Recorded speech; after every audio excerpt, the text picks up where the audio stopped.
இறையேசுவில் எனக்கு பிரியமான சகோதர சகோதரிகளே, இன்று ஆண்டின் பொது காலத்தின் 33ஆம் வாரம் வியாழக்கிழமையில் நாம் இருக்கின்றோம். இன்று நம் தாயாம் திரு அவையானது தூய கன்னி மரியாவை காணிக்கையாக ஒப்புக் கொடுக்கப்பட்ட நாளை நினைவு கூறுகிறது. இந்த நாள் உங்களுக்கு இனிய நாளாக அமைய வாழ்த்துகிறேன், ஜெபிக்கின்றேன். இன்றைய இறைவார்த்தை சிந்தனைகளுக்கு நாம் கவனமுடன் செவி கொடுப்போம். திருத்தூதர் யோவான் எழுதிய திருவெளிப்பாட்டிலிருந்து வாசகம். அதிகாரம் 5, இறை வார்த்தைகள் 1-10 முடிய. சகோதரர் சகோதரிகளே, அரியணையில் வீற்றிருந்தவரது வலக்கையில் ஒரு சுருளேட்டை கண்டேன். அதில் உள்ளும் புறமும் எழுதியிருந்தது. அது 7 முத்திரை பொறிக்கப் பெற்று மூடப்பட்டிருந்தது. முத்திரைகளை உடைத்து ஏட்டை பிரிக்க தகுதி பெற்றவர் யார் என்று வலிமை மிக்க வானதூதர் ஒருவர் உரத்த குரலில் முழங்க கண்டேன். நூலை திறந்து படிக்க விண்ணுலகோ மண்ணுலகோ கீழுலகோ இருந்த எவராலும் இயலவில்லை. சுருளேட்டை பிரித்து படிக்க தகுதி பெற்றவர் எவரையும் காணவில்லையே என்று நான் தேம்பி அழுதேன். அப்பொழுது மூப்பர்களுள் ஒருவர் என்னிடம், அழாதே, யூதா குலத்தின் சிங்கமும் தாவீதின் குல கொழுந்துமானவர் வெற்றி பெற்றுவிட்டார். அவர் அந்த 7 முத்திரைகளையும் உடைத்து ஏட்டை பிரித்து விடுவார் என்று கூறினார். அந்த 4 உயிர்களும் மூப்பர்களும் புடைசூழ அரியணை நடுவில் ஆட்டுக்குட்டி ஒன்று நிற்க கண்டேன். கொல்லப்பட்டது போல் அது காணப்பட்டது. அதற்கு 7 கொம்புகளும் 7 கண்களும் இருந்தன. அக்கண்கள் மண்ணுலகெங்கும் அனுப்ப பெற்ற கடவுளின் 7 ஆவிகளே. ஆட்டுக்குட்டி முன் சென்று அரியணையில் வீற்றிருந்தவரின் வலக்கையிலிருந்து அந்த ஏட்டை எடுத்தது. அப்பொழுது அந்த 4 உயிர்களும் 24 மூப்பர்களும் ஆட்டுக்குட்டி முன் விழுந்தார்கள்.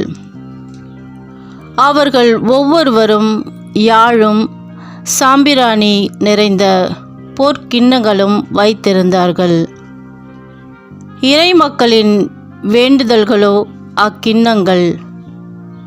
அவர்கள் புதியதொரு பாடலை பாடிக்கொண்டிருந்தார்கள். ஏட்டை எடுக்கவும் அதன் முத்திரைகளை உடைத்து பிரிக்கவும் தகுதி பெற்றவர் நீரே. நீர் கொல்லப்பட்டீர். உமது இரத்தத்தால் குலம், மொழி, நாடு, மக்களினம் ஆகிய அனைத்து நின்றும் மக்களை கடவுளுக்கென்று விலை கொடுத்து மீட்டு கொண்டீர்.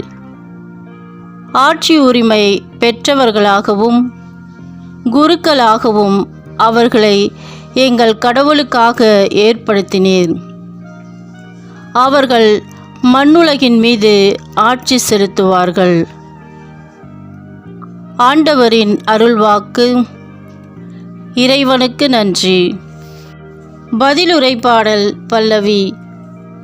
ஆட்சி உரிமை பெற்ற குருக்களாய் கடவுளுக்காக ஏற்படுத்தினீர். ஆண்டவருக்கு புதியதொரு பாடலை பாடுங்கள். அவருடைய அன்பர் சபையில் அவரை புகழ்ந்து பாடுங்கள். இஸ்ரேல் தன்னை உண்டாக்கினவரை குறித்து மகிழ்ச்சி கொள்வதாக. சீயோனின் மக்கள் தம் அரசரை முன்னிட்டு களி கூறுவார்களாக. பல்லவி. ஆட்சி உரிமை பெற்ற குருக்களாய் கடவுளுக்காக ஏற்படுத்தினீர்.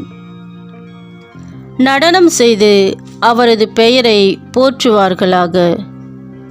மத்தளம் கொட்டி யாழிசைத்து அவரை புகழ்ந்து பாடுவார்களாக. ஆண்டவர் தம் மக்கள் மீது விருப்பம் கொள்கின்றார். தாழ்நிலையுள்ள அவர்களுக்கு வெற்றியளித்து மேன்மைப்படுத்துவார். பல்லவி. ஆட்சி உரிமை பெற்ற குருக்களாய் கடவுளுக்காக ஏற்படுத்தினீர். அவருடைய அன்பர் மேன்மையடைந்து களி கூறுவாராக. மெத்தைகளில் சாய்ந்து மகிழ்ந்து கொண்டாடுவாராக. அவர்களின் வாய் இறைவனை ஏத்தி புகழட்டும். இத்தகைய மேன்மை ஆண்டவர் தம் அன்பர் அனைவருக்கும் உரித்தானது. பல்லவி. ஆட்சி உரிமை பெற்ற குருக்களாய் கடவுளுக்காக ஏற்படுத்தினீர். அல்லேலூயா, அல்லேலூயா. உங்கள் இதயத்தை கடினப்படுத்திக் கொள்ளாதீர்கள். மாறாக நீங்கள் அவரது குரலுக்கு செவி கொடுத்தால் எத்துணை நலம். அல்லேலூயா. ஆண்டவரே, நற்செய்தியை தகுந்த விதத்தில் எடுத்து சொல்ல என் உள்ளத்தையும் உதட்டையும் தூய்மையாக்கும். ஆண்டவர் உங்களோடு இருப்பாராக, உம் ஆன்மாவோடும் இருப்பாராக. தூய லூக்கா எழுதிய பரிசுத்த நற்செய்தியிலிருந்து வாசகம். ஆண்டவரே, மாட்சி உமக்கே. லூக்கா நற்செய்தி அதிகாரம் 19 இறை வார்த்தைகள் 41 44 முடிய. அக்காலத்தில் இயேசு எருசலேம் நகரை நெருங்கி வந்ததும் கோவிலை பார்த்து அழுதார். இந்த நாளிலாவது அமைதிக்குரிய வழியை நீ அறிந்திருக்க கூடாதா? ஆனால் இப்போது அது உன் கண்களுக்கு மறைக்கப்பட்டுள்ளது. ஒரு காலம் வரும், அப்போது உன் பகைவர்கள் உன்னை சுற்றி அரண் எழுப்பி உன்னை முற்றுகையிடுவார்கள். உன்னையும் உன்னிடத்திலுள்ள உன் மக்களையும் எப்பக்கத்திலிருந்து நெருக்கி அழித்து உன்னை தரைமட்டமாக்குவார்கள். மேலும் உன்னிடம் கற்கள் ஒன்றின் மேல் ஒன்று இராதபடி செய்வார்கள். ஏனெனில் கடவுள் உன்னை தேடி வந்த காலத்தை நீ அறிந்து கொள்ளவில்லை என்றார். ஆண்டவரின் அருள்வாக்கு. கிறிஸ்துவே, உமக்கு புகழ். நற்செய்தி வாக்கினால் என்னுடைய பாவங்கள் அகல்வதாக. ஆமென். இயேசுவே நமக்கு அமைதியை கொடுப்பவர். இறையேசுவில் எனக்கு பிரியமான சகோதர சகோதரிகளே, மறைப்பணியில் தன் தந்தைக்கு உதவியாக இருந்தவர் லினா சாண்டல்பர்க் என்பவர். ஸ்வீடன் நாட்டை சேர்ந்த இவர் ஒரு மிக சிறந்த பாடலாசிரியரும் கூட. ஒருமுறை இவர் தன் தந்தையோடு சேர்ந்து நற்செய்தி அறிவிப்பதற்காக கப்பலில் சென்று கொண்டிருந்தார். அப்போது எதிர்பாராத விதமாக இவரது தந்தை கடலுக்குள் விழுந்து இறந்து போனார். இதனால் இவர் அடைந்த துன்பங்கள், துயரங்கள் இவற்றிற்கு அளவே இல்லை. தனக்கு மன அமைதியை யாராவது தரமாட்டார்களா என்று இவர் ஏங்கிக் கொண்டிருந்த வேளையில், இயேசுவை தவிர வேறு யார் எனக்கு மன அமைதியை தந்துவிட முடியும் என்று இவர் அவரிடம் தஞ்சம் அடைந்தார். இவர் நினைத்தது போலவே ஆண்டவர் இவருக்கு மன அமைதியை தந்தார். இறையேசுவில் பிரியமான சகோதர சகோதரிகளே, லினா சாண்டல்பர்க் ஆண்டவர் தனக்கு அமைதியை தருவார் என நம்பினார். அவர் நம்பியது போலவே ஆண்டவர் அவருடைய அழுகையையும் அச்சத்தையும் போக்கி அமைதியை தந்தார். இன்று நாம் வாசிக்க கேட்ட இறைவார்த்தை ஆண்டவர் நமக்கு அமைதியை தர வருகிறார் என்ற செய்தியை கொடுக்கிறது. அமைதி என்பதுதான் எருசலேம் நகருக்கான பொருள். ஆனால் அங்கு அன்றும் சரி இன்றும் சரி அமைதி இல்லை என்பதுதான் வேதனை கலந்த உண்மை.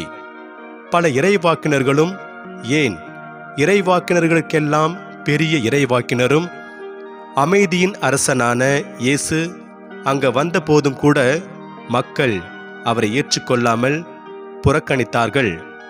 இதனால்தான் நற்செய்தியில் இயேசு கண்ணீர் விட்டு அழுகிறார்.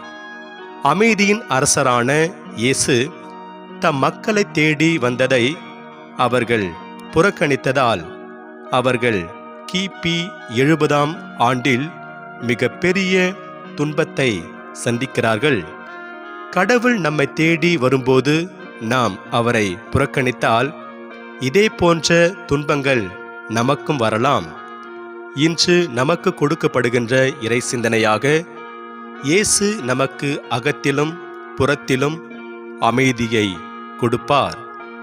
வாழ்வும் தாழ்வும் நம் கையில்தான் உள்ளது. கடவுள் நாம் மனம் மாறுவதற்காக பல வாய்ப்புகளை தந்து கொண்டேதான் இருக்கிறார். அவற்றை பயன்படுத்திக் கொள்வது நம் கையில்தான் உள்ளது.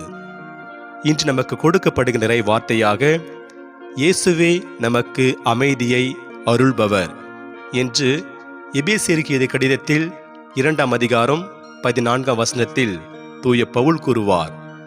எனவே நமக்கு அமைதியை அருளுகின்ற ஆண்டவருக்கு செவிசாய்த்து அவர் வழி நடந்து இறையருளை நிறைவாக பெறுவோம். இறைவன் உங்கள் அனைவரையும் நிறைவாக ஆசிர்வதிப்பாராக. ஆமென்.